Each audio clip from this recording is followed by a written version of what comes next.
আপনারা এই 10টা কাজ কখনো ছাড়বেন না। আমাকে ওয়াদা করেন এই 10টা কাজ আপনারা বাচ্চাদের ফিউচারের স্বার্থে কখনো ছাড়বেন না ইনশাআল্লাহ। তো আমার 10টা নসিহত হচ্ছে, এক, যে আমাদের বাচ্চাদেরকে ওদের লক্ষ্যটাকে স্থির করাবেন। ওদের জীবনের লক্ষ্যটাকে 1 নাম্বার, ওদের জীবনের লক্ষ্য হবে জান্নাত। এবং আমাদের বরেণ্য যে মানে সিংহ পুরুষরা আছেন উম্মার, ওদেরকে চিনাই দিবেন, ওদের মতো ওদেরকে হতে বলবেন। তোমাকে হামজার মতো হতে হবে, তোমাকে খালিদের মতো হতে হবে, তোমাকে ওমর ইবনে খাত্তাবের মতো হতে হবে, তোমাকে আলী ইবনে আবি তালেবের মতো হতে হবে, তোমাকে মারিয়াম আলাইহিস সালামের মতো হতে হবে, তোমাকে আয়েশার মতো হতে হবে। এই চেতনাগুলো ছোটোবেলা থেকে ওর মধ্যে ইনস্টল করেন। ও সামনে একটা রোল মডেল দেখবে যে আমাকে এরকম হতে হবে। এইসব ক্যাটরিনা সব ফেলান, এগুলা পরিমণি সব ফেলান, এগুলো বাদ দেন। যা চলতেছে যে সাকিব টাকিব সব বন্ধ করেন, এইসবে কোনো ফিউচার নাই। এসব ফিউচার হয়তো দুনিয়াতে কিছু দিতে পারে, কিন্তু পরকালে আল্লাহ পাকের আযাব গজব থেকে বাঁচার কোনো অপশন নাই। 2 নাম্বার, সন্তানকে নিজের মনে করবেন না। সন্তানকে মনে করবেন এটা আল্লাহর আমানত আপনার কাছে। এই আমার ছেলে, এটা আমার ছেলে না, এই ছেলেটা আল্লাহ পাক আমাকে দিয়েছেন। বিশ্বাস করেন আমরা তো ওকে নেওয়ার জন্য চেষ্টাও করি নাই। এমন হয়নি আপনাদের সময়? সন্তান না চেষ্টা করতো সন্তান আসে নাই? কোনো ক্ষেত্রে এমন হয়েছে সন্তান নষ্ট করার মানুষ চেষ্টা করছে, তাও সন্তান আল্লাহ দিয়েছেন। সন্তান আমার না, সন্তান আল্লাহর দেওয়া, আমার কাছে আমানত। একে যদি আমি সুসন্তান রূপে মানুষ না করি, আগামী দিনে ওমর না বানাই, তাহলে আল্লাহ আমাকে ধরবেন। That's all. 1 নাম্বার, সন্তানকে ওর গন্তব্য চেনাবেন, ওকে আমাদের সিংহ পুরুষদেরকে পরিচয় করাই দিবেন, ওর মতো তাদের মতো হতে বলবেন। এবং সন্তানকে আপনার নিজের মনে করবেন না, সন্তানকে মনে করবেন আল্লাহর দেওয়া জাস্ট একটা আমানত। 3 নাম্বার, সর্বোচ্চ সেরা কারিকুলাম যারা দিচ্ছে ওই রকম প্রতিষ্ঠানে আপনি ওকে পড়াবেন। এরকম প্রতিষ্ঠান যদি সরকার দেয় তাহলে সরকারি প্রতিষ্ঠানে পড়াবেন, আমার কোনো সমস্যা নেই। যদি না দেয় তাহলে বেসরকারি, আর যদি বেসরকারিও না থাকে তাহলে আমরা গড়ে তুলবো ইনশাআল্লাহ তাআলা। 3 নাম্বার হচ্ছে এটা, 3 নাম্বার। 4 নাম্বার, আল্লাহর ওয়াস্তে, এটা আমি প্রথমে বলতে চাইছিলাম, আল্লাহর ওয়াস্তে ডিভাইসের এডিকশন থেকে বাচ্চাদেরকে বাঁচান। ডিভাইসের এডিকশন এত মারাত্মক যে আমি নিজে এখন কোরআনের আয়াত ভুলে যাচ্ছি দিন দিন। এই ডিভাইস আমার হাতে যেটা আছে এটা একটা পয়জন, এটা একটা হিপনোটাইজ করার যন্ত্র মানুষকে। এই মোবাইলের এডিকশন থেকে বাচ্চাদেরকে বাঁচাবেন আল্লাহর ওয়াস্তে। যদি আপনি বাচ্চাকে হাফেজ বানাতে চান, আলেম বানাতে চান, কারি বানাতে চান, মুহাদ্দিসা বানাতে চান, এটা হাতে থাকলে আপনি পারবেন না। এটাতে এডিক্টেড হয়ে গেলে আপনি কোনোভাবেই বাচ্চাকে মেমোরি ধরে রাখতে পারবেন না। বহু হাফেজে কোরআন ভুলে গেছে দিন দিন এটার কারণে। এটার মধ্যে অ্যাডাল্ট্রি অনেক কিছু আছে, ওরা এগুলো বোঝে, ওরা এগুলো এখন বোঝে, কিন্তু ওরা ছোট নাই এখন। এগুলো একটা কার্টুন দেখতে গিয়ে ওরা 10টা দেখে ফেলবে, আজে বাজে জিনিস দেখে ফেলবে। এটার মানে ব্যবহারটাকে নিয়ন্ত্রণ করেন, ডিভাইস এডিকশনটা বন্ধ করেন। আল্লাহ পাক তৌফিক দান করেন, আমিন। 5 নাম্বার হচ্ছে ম্যানুফ্যাকচার্ড কোনো খাবার বাচ্চাদেরকে খাওয়াবেন না। ফিজিক্যালি ওদেরকে ফিট রাখার চেষ্টা করবেন। ম্যানুফ্যাকচার্ড খাবার মানে একটু আগে দেখলাম যে বাইরের খাবারগুলো এটা খাচ্ছে, চিপস টিপস ইত্যাদি, এগুলা ওর হজম শক্তি নষ্ট করবে, ফিজিক্যাল স্ট্রেংথ নষ্ট করবে, ওর মেমোরি শার্প হতে দিবে না। ওকে ভিতর থেকে ওই যে একটা শব্দ একটু আগে বলেছে এক ভাই, যে ব্রয়লার মুরগি বানাই দিবে, আসলেই তাই বানাই দিবে। আমরা ঢাকা শহরে যখন থাকি, ছেলেপেলেদের 15 বছরের ছেলের ভুঁড়ি দেখলে আমাদের মনে হয় যে কী একটা অবস্থা। ফাস্টফুড, পিৎজা, বার্গার, কফি, এইগুলাই ওদের জীবন। তো এইরকম হইলে এই ছেলেপেলেগুলো না ফিজিক্যালি স্ট্রং থাকতে পারবে না মেন্টালি। আর মনে রাখবেন, কোরআনে আল্লাহর কিতাবের মধ্যে আল্লাহ পাক নেতৃত্ব দেওয়ার 2টা গুণাবলী বলেছেন। কয়টা বলেন? মাত্র 2টা। নেতৃত্ব দেওয়ার জন্য ওই রকম জায়গায় যেতে হলে 2টা গুণাবলী এনশিওর করতে হয়। একটা হচ্ছে ফিজিক্যাল স্ট্রেংথ, একটা হচ্ছে ইলমের স্ট্রেংথ। বাস্তাতাম ফিল জিসমি ওয়াল ইলম আও বাস্তাতাম ফিল ইলমি ওয়াল জিসম, মানে জ্ঞানে এবং দৈহিক শক্তিতে বলীয়ান হওয়া। ছোটোবেলা থেকে খাবারে যদি আপনারা সচেতন না হন, এই বাচ্চারা বড় হয়ে দেখবে যে 15, 20, 30 বছরেই ভেঙে পড়ে গেছে। আমরা এটা চাই না। বিশুদ্ধ খাবার এবং ম্যানুফ্যাকচার্ড খাবার ত্যাগ করা, বাইরের খাবার বন্ধ, এবং যে রুট লেভেল থেকে ভালো খাবার এনে ওদেরকে খাওয়াবেন। পরিষ্কার পরিচ্ছন্নতাকে সর্বোচ্চ গুরুত্ব দিবেন, নিট অ্যান্ড ক্লিন থাকবে আর কি। আমার সাথে আমার পরিবারের যে মাঝে মাঝে যে একটু মিষ্টি ঝগড়া হয়, আমার একটা জিনিস নিয়ে ঝগড়া হয়, যে বাচ্চারা পরিষ্কার না কেন, চকচকা না কেন, একদম সবসময় চকচকা থাকবে। না হলে এই যে হাত দিয়ে এটা ধরতেছে, পেটে হাত দিয়ে, মুখে হাত দিবে, পেটটা নষ্ট হয়ে যাবে। বাচ্চাদের হাইজেনিক পরিবেশ দিতে হবে, আল্লাহ পাক তৌফিক দান করেন। এটা হলো 5। 6 নাম্বার হচ্ছে নিয়মিত ওদেরকে খেলতে দিবেন। এটা আমি নিজে লিখেছি, কারণ ছোটোবেলায় আমরা অনেক খেলাধুলা করেছি। আমি একটু বুঝাই জাস্ট 1 মিনিটে। যত বেশি খেলবে তত সোয়েট হবে, মানে ঘামবে, যত ঘামবে তত ক্লান্ত হবে, যত ক্লান্ত হবে, ঘামবে, তত কোলেস্টেরল কমে যাবে, ব্লাড সার্কুলেশনটা খুব ভালো হবে। তারপরে যত খেলবে, ও টায়ার্ড হবে, তখন ও খাবে বেশি, মানে ভালো জিনিস খাবে বেশি, রুচি বাড়বে। যত ভালো খাবে, ঘুম তত ক্লিয়ার হবে, ঘুম যত ক্লিয়ার হবে, ওর ব্রেন তত শার্প হবে, ব্রেন যত শার্প হবে, ও অল্প সময়ে যা পড়তে পারবে, যা মুখস্থ করতে পারবে, এটা 10 ঘন্টায় আপনি পারবেন না। বিশ্বাস করেন, আমি আমার স্টুডেন্ট লাইফে কোনোদিনও মনে হয় 2 থেকে 3 ঘন্টার বেশি পড়ি নাই, কোনোদিনও না, কোনো পরীক্ষার আগেও না, এসএসসি, এইচএসসি, ইন্টার, মাস্টার্স, কোনো পরীক্ষার আগেও না। আমার তো মনে আছে যে আমি ওই ইন্টারমিডিয়েট পরীক্ষার আগে আমরা ভিডিও গেম খেলতে গেছিলাম, মোস্তফা, মনে আছে আপনাদের? মনে নাই অনেকে। ওই যে কাচারি বাজারে, এই যে কাচারি বাজারে আগে এখানে একটা গেমিং জোন ছিল, আপনাদের অনেকে মনে আছে যারা আমার এজের আছেন, মনে নেই আপনাদের? হ্যাঁ ভাই, জানেন তো, বাক্সের মধ্যে থাকতো, হ্যান্ডেল থাকতো। কালকে পরীক্ষা বলছে, পরীক্ষা দূর, কিসের পরীক্ষা? আমার ইংরেজি আগে পড়া আছে, আমার পড়া লাগবে না, এত কনফিডেন্স, বিকজ 1 ঘন্টা পড়ছি, আমার হয়ে গেছে। তো এই হলো অবস্থা, মানে বাচ্চাকে খেলতে দিতে হবে, খেলতে দিলে ওর ব্রেন ডেভেলপমেন্টে অনেক কাজে দিবে, ক্ষুধা বাড়বে, ঘুম ভালো হবে, ইনশাআল্লাহ তাআলা ওরা পড়া দ্রুত মনে রাখতে পারবে ইনশাআল্লাহ তাআলা। 7 নাম্বার হচ্ছে ভাই, এটা আমাদের ভাই বোনদের জন্যে, যে পারিবারিক বন্ধনটা ভালো রাখেন। যে পরিবারে হাজব্যান্ড ওয়াইফের বন্ধন ভালো না, ওই পরিবারে ভালো সন্তান গড়ে উঠবে না। ওর অনেক কিন্তু দেখবেন যে মানে মেন্টালি অনেক ডিপ্রেসড হয়ে যাবে। পারিবারিক বন্ডিংটা খুব ইম্পর্টেন্ট। এই জন্য আমরা দোয়া করি আল্লাহ পাক যেন সবার মধ্যে পারিবারিক বন্ডিংটা ভালো রাখেন এবং পারিবারিক কলহ থেকে আল্লাহ পাক আপনাদেরকে হেফাজত করেন, আমিন। আর অ্যাটলিস্ট বাচ্চাদের সামনে এগুলো করবেন না। যদি ঝগড়া হয় বা কথা কাটাকাটি হয়, অ্যাটলিস্ট বাচ্চাদের সামনে করবেন না। এগুলো বাচ্চাদের শিশু মনে অনেক প্রভাব ফেলে। আপনার ওমর রাদিয়াল্লাহু আনহুর ঘটনা জানেন তো? উনি এত কঠোর কেন জানেন? আপনারা যে বলেন উনি কঠোর মানুষ ছিলেন, কেন জানেন? উনার বাবা তাকে ছোটবেলায় কঠিন শাসন করতেন, কঠিন শাসন। ঠিক আমি এরকম একটা পরিবেশে বড় হয়েছি। যারা খুব কঠিন শাসনে বড় হয় তারা হয় 2 রকম হবে। এক, হয় তারা নষ্ট হয়ে যাবে, অথবা তারা উম্মাকে নেতৃত্ব দিবে।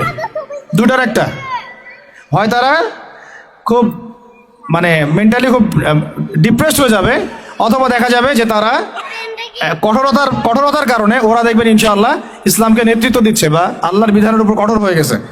তো আপনারা পরিবারের মধ্যে একটা হৃদ্যতার বন্ধন রাখবেন, যাতে করে পারিবারিক বন্ধন ঠিক থাকে। বাচ্চাদের সামনে অ্যাটলিস্ট কোনো রকম কোলাহল বা ঝগড়াঝাটি বা গায়ে হাত তোলা বা যে সমস্যাগুলো আমাদের সমাজে হচ্ছে, এগুলো যেন কখনো না হয়। আল্লাহ পাক যেন আপনাদের পরিবারের বন্ধনটাকে সুন্দর রাখেন, আমিন। আর 8 নম্বরটা হচ্ছে বাবাদেরকে বলছি আমি, যে বাবাদের উচিত হবে, মাদের দায়িত্ব না শুধু সন্তানদেরকে সময় দেয়া, বাবাদেরকে সন্তানদেরকে সময় দিতে হবে। Because brother, you are not a money making machine at all. আপনি মানি মেকিং কোনো মেশিন নন। আপনার কাজ শুধু টাকা আর্ন করা না তো, আপনার আমার কাজ হচ্ছে বাচ্চাকে সময় দেয়া। কোরআন আপনি খোলেন, কোরআনের মধ্যে আপনি মা এবং ছেলের কোনো কনভারসেশন পাবেন না। আমার জ্ঞান ক্ষুদ্র, যদি থাকে আমাকে জানায়েন, যে কোনো জায়গায় যদি থাকে, কোনো জায়গায় যদি পান মা এবং ছেলের কনভারসেশন আমাকে জানায়েন।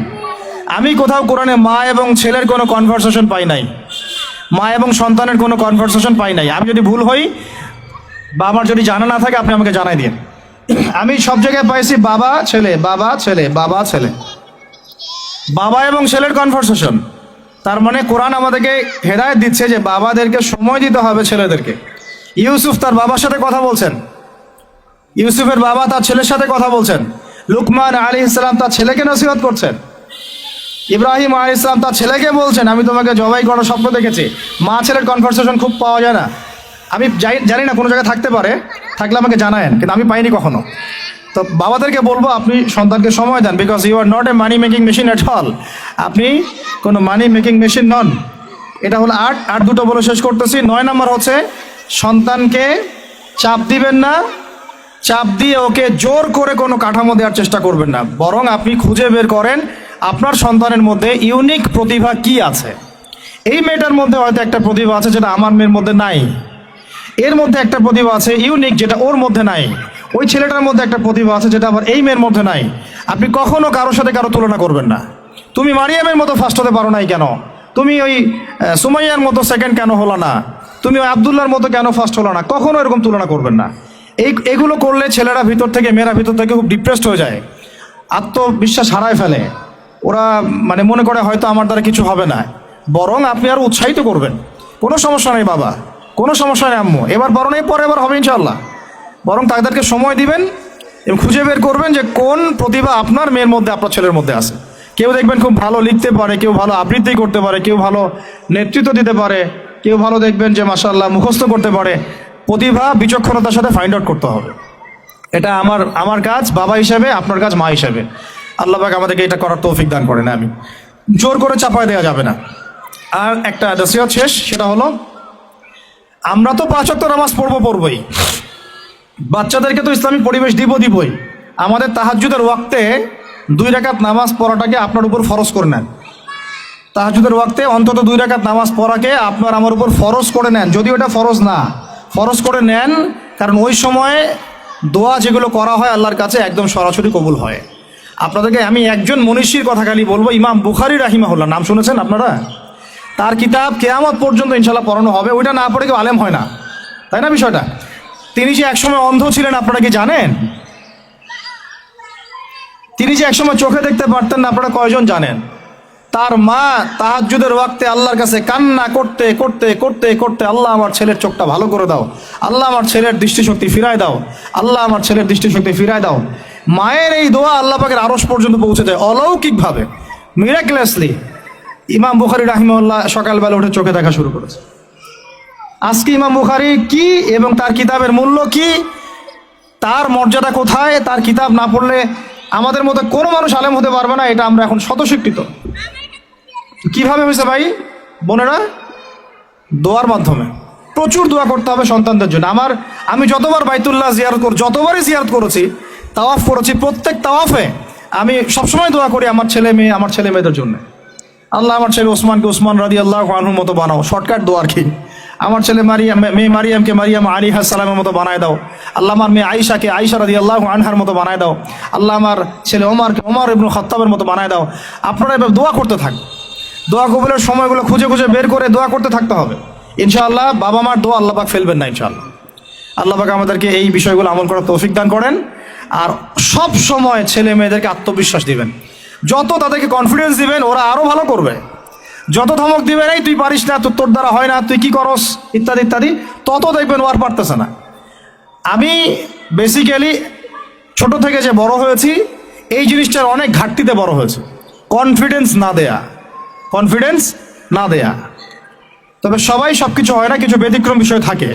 কিন্তু আমি যেটা রিয়েলাইজ করেছি, একটা মানুষকে যখনই কনফিডেন্স দেওয়া হয় সে অনেক ভালো করে। যখন আপনি তাকে আন্ডারস্টিমেট করবেন, সে ভালো করতে পারবে না। তাই আল্লাহর ওয়াস্তে আমাদের বাচ্চাদের উপরে চাপ না দিয়ে আত্মবিশ্বাস দিবেন, ভালোবাসবেন, মহব্বত করবেন, ওকে উৎসাহ দিবেন, দেখবেন ইনশাআল্লাহ ও আরও ভালো করতেছে ইনশাআল্লাহ। মাশাআল্লাহ তুমি তো সুন্দর লিখছো, আরেকটু ভালো করো, ভালো হয়েছে তো মাশাআল্লাহ, আরেকটু করো, সুন্দর আর্ট করছো, আরেকটু ভালো করো, মাশাআল্লাহ এক পারো তো মুখস্থ করে ফেলছো, আরেক পারো পারবা ইনশাআল্লাহ। ওকে এইভাবে বুস্ট আপ করতে থাকেন ইনশাআল্লাহ তাআলা। দেখবেন এভাবে যদি একটা পরিকল্পনা মাফিক আমরা আগাই, জাস্ট 20টা বছর সবর করি যদি আমরা, আল্লাহ পাক যেন আমাদেরকে তৌফিক দান করেন, টানা 20 বছর যদি আমরা নেক হায়াতের সাথে এভাবে রাত দিন 24 ঘন্টা নিরলস দিনের কাজ করতে পারি, অ্যাটলিস্ট এডুকেশন সেক্টরে, আমাদের তো পলিটিক্যাল সেকশন নাই, ইকোনমিক সেকশন আমাদের হাতে নাই, অ্যাটলিস্ট শিক্ষা সেক্টরে যদি আমরা এভাবে কাজ করতে পারি, আগামী 20 বছরে বাংলাদেশের শিক্ষা ক্ষেত্রের হুলিয়া পরিবর্তন করে ফেলা সম্ভব ইনশাআল্লাহ। কারণ সব কিছু নতুন করে করা লাগবে না, আমরা শুধু সমন্বয় করব, পরিবেশ গড়ব এবং আমাদের জানমাল, সময়, শ্রম, জমি জমা এগুলো ওয়াকফ করবো ইনশাআল্লাহ আল্লাহর জন্য। এবং এগুলো করলে লাভ কি হবে? ওই বিখ্যাত হাদিসটা দিয়ে শেষ করতেছি, যে নবী সাল্লাল্লাহু আলাইহি ওয়াসাল্লাম বলেছেন, ইযা মাতাল ইনসান, যখন মানুষ ইন্তেকাল করবে বা করে, ইনকাতা আনহু আমালুহু, তার আমল নামাটা কেটে দেওয়া হয়, বন্ধ হয়ে যায়। ইল্লা সালাস, 3টা রাস্তা খালি জারি থাকে।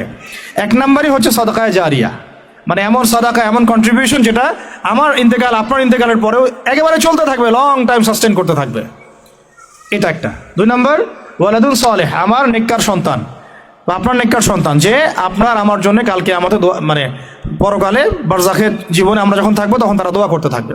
আর আমি বলছি, আমার ওমরই শুধু আমার ছেলে না, আপনাদের সবার সন্তান আমার সন্তান, আপনাদের সবার মেয়ে আমার মেয়ে।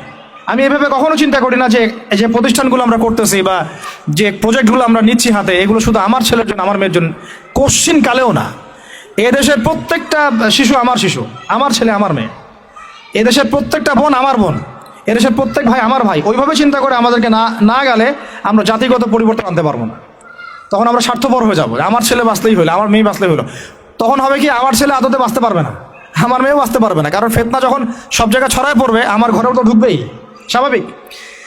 আর শেষ নাম্বারটা হচ্ছে আল ইলম, এমন জ্ঞান ইউনতাফাউ বিহিন নাস, যে জ্ঞান দিয়ে মানুষ উপকৃত হয়। এই হলো শিক্ষা প্রজেক্টগুলো। আল্লাহ পাক এই হাদিসটার উপর আমাদের সবাইকে আমল করার তৌফিক দান করেন, আমিন। আর আমি লম্বা করছি না, আপনাদের অনেকেই ক্ষুধার্ত, আমাদের বাচ্চারা ক্ষুধার্ত। আমরা দোয়া করি আল্লাহ পাক যেন আমাদের সবাইকে পবিত্র কোরআন এবং নবীর হাদিস অনুযায়ী জীবন গড়ার তৌফিক দান করেন। 1 নাম্বার, সবাইকে যেন আমাদের এই শিক্ষা প্রজেক্টের সাথে আপনাদেরকে সম্পৃক্ত করেন, আমিন। আমাদের জীবনের গন্তব্যটা আমাদেরকে ফিক্স করার তৌফিক দান করেন, বাচ্চাদেরকে মানুষ করার তৌফিক দান করেন, সবাইকে হালাল খাওয়ার তৌফিক দান করেন, ধৈর্য ধরার তৌফিক দান করেন, নেক আমল আল্লাহ পাক যেন বেশি বেশি করার তৌফিক দেন এবং সুন্নাহ ভিত্তিক জীবন গড়ার তৌফিক দেন। এছাড়াও আমি দোয়া করি মন থেকে আল্লাহ পাক যেন আমাদের বাচ্চাদেরকে সুস্থ রাখেন, আমাদের প্যারেন্টসদেরকে সুস্থ রাখেন, টিচার্সদেরকে সুস্থ রাখেন এবং আমাদেরকে সুস্থতার সাথে আল্লাহ পাক লম্বা সময় দিনের কাজ করার তৌফিক দান করেন। এবং ভিতরে বাহিরে যত ইসলাম বিরোধী অপতৎপরতা আছে এগুলোকে আমাদেরকে সাহসিকতার সাথে ফেস করার তৌফিক দান করেন, আমিন। আর আমি সর্বশেষ আবারও বলতেছি যে এই দায়িত্বগুলো আমাদের একার না। প্রিয় দিনী ভাই এবং বোনেরা, আপনাদের সবার দায়িত্ব আগায় আসেন। আমি এভাবে আগে কখনো বলি নাই, এখন বলতেছি বিকজ আমি চাই না আমাদের কোনো প্রতিষ্ঠান কোনো মানুষের ছত্র ছায়ায় থাক। প্রত্যেকটা প্রতিষ্ঠান, প্রত্যেকটা মার্কাজ, প্রত্যেকটা ক্যাম্পাস শুধু হবে আল্লাহর জন্যে, আল্লাহর জমিতে, আল্লাহর বিল্ডিং, এটা কিয়ামত পর্যন্ত এভাবে থাকবে ইনশাআল্লাহ। এটা আমার কোনো ব্যক্তি মালিকানায় না। আল্লাহর জন্য ওয়াকফ করার আমাদের জায়গা দরকার, কনস্ট্রাকশন দরকার, ফাইন্যান্স দরকার।